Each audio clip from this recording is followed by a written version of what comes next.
미국의 현대판 아이언맨이라고 불리는 앨런 머스크가 운영하는 미국 민간기업 스페이스X가 사상 최초로 착륙이 가능한 팔콘 9 로켓을 개발하면서 민간 우주 여행의 꿈은 더 이상 꿈이 아니게 되었습니다. 이 스페이스X, 줄여서 스엑스에서 이미 2023년 중으로 민간인을 대상으로 한 달여행 계획에 착수했다고 합니다. 일반인 억만장자 마에자와 유사쿠시가 그 대상이며, 마에자와 씨는 우주선의 전 좌석을 사들였고 최대 8명의 예술가들을 선발하여 함께 달여행을 가겠다고 밝혔습니다. 이 이야기는 스페이스X의 계획이 순조롭게 진행될 시 2023년 중으로 이루어질 것으로 보이며, 성공적으로 계획이 완료되면 우주여행 산업에 엄청난 파장을 일으킬 것으로 보입니다. 본론을 시작하기에 앞서 앞으로 이야기될 달여행 과정에는 저의 개인적 추측도 포함되어 있음을 알려드립니다.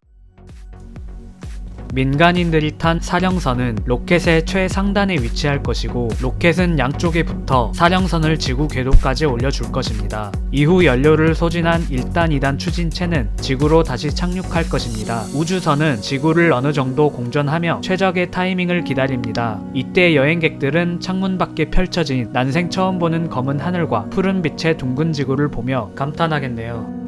적절한 타이밍이 되어 로켓은 점화되고 본격적으로 달을 향한 출발을 시작하게 될 것입니다.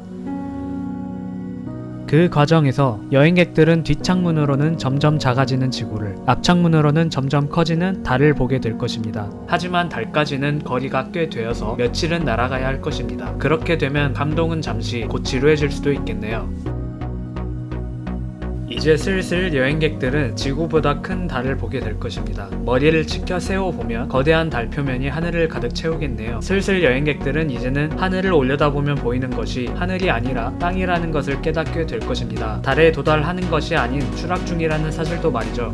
하지만 우주선은 곧장 표면에 착륙하는 것이 아니라 달 궤도를 먼저 돌게 될 것입니다. 아마 여행 또한 착륙은 하지 않고 궤도만 돌다 올 수도 있을 것입니다. 궤도를 도는 것과 착륙하는 것의 차이는 상상 이상이기 때문입니다. 아마 미래에 시행될 달여행은 달에 착륙은 하지 않는 달 궤도 여행부터 차츰 여행 상품이 나오기 시작할 것입니다. 그러다가 좀 더 대중화가 되기 시작하고 안정성이 입증되면 달 표면에 달기지가 세워지고 달기지 여행 상품이 나올 수도 있겠지요.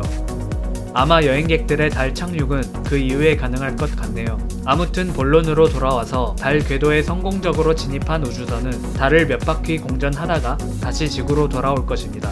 여행객들은 달에 상공에서 달을 충분히 만끽하기 위해 자신들이 직접 가져온 망원경이나 선내에 설치된 망원경으로 달에 남겨진 아폴로호의 흔적들을 찾아볼 것입니다. 하염없이 달을 만끽하던 그때 여행객들은 달의 지평선 너머에서 떠오르는 지구의 모습도 볼 수 있을 것입니다. 선 내에 최첨단 천체 망원경이 설치되어 있다면 자신들이 살고 있는 대륙을 달에서 관측해볼 기회도 생기겠네요. 여행객들은 마치 심우주에서 외계 행성을 관찰하는 것 같은 기분이 들지도 모를 것 같습니다. 이제 여행객들은 달을 떠나 고향인 지구로 돌아갈 시간입니다. 이제 반대로 작아져가는 달, 커져가는 지구를 구경할 수 있겠네요. 여행객들은 잠시나마 느꼈던 여행의 흔적을 자신의 스마트폰에 빼곡히 담고 지구로 돌아옵니다. 아마 귀환은 출발만큼이나 복잡한 과정을 거쳐 갈 것입니다. 우주선은 이륙대와 마찬가지로 지구로 바로 착륙하는 것이 아닌 지구 궤도에 우선 진입한 후 대기 중이던 착륙선과 도킹할 것입니다. 그리고 나서 착륙선은 역추진을 하여 공전 속도를 줄이고 본격적인 지구로의 착륙을 시도할 것입니다. 이 과정에서는 미래에 진보되어 있을 스페이스X사의 로켓 재착륙 기술이 사용될 것입니다. 이로써 달 여행의 전 과정이 모두 무사히 완료되었습니다. 여행객들은 평생 잊지 못할 강렬한 추억을 가지고 집으로 돌아갑니다. 스페이스X는 사람을 태울 목적으로 스타쉽이라는 우주선을 개발하고 있다고 합니다. 현재에도 이 우주선은 다양한 시험 비행을 거치고 있으며 이렇듯 우주여행 대중화는 현재에도 진행 중임은 분명합니다. 미래에는 인류가 우주를 웅비하는 우주 시대가 올 것임은 분명합니다. 어쩌면 우리는 눈부신 그 시대가 오기 직전 바로 그 역사를 살아가고 있는 것일지도 모릅니다. 어쩌면 우리는 행운아일지도 모르겠네요. 저는 그런 날을 상상해보며 즐거움을 느껴보자는 취지에서 이 영상을 만들었으며 재밌으셨길 바랍니다. 영상이 마음에 드셨다면 구독을 해주시고 저는 더욱더 좋은 영상으로 감동을 드릴 것을 약속합니다. 감사합니다.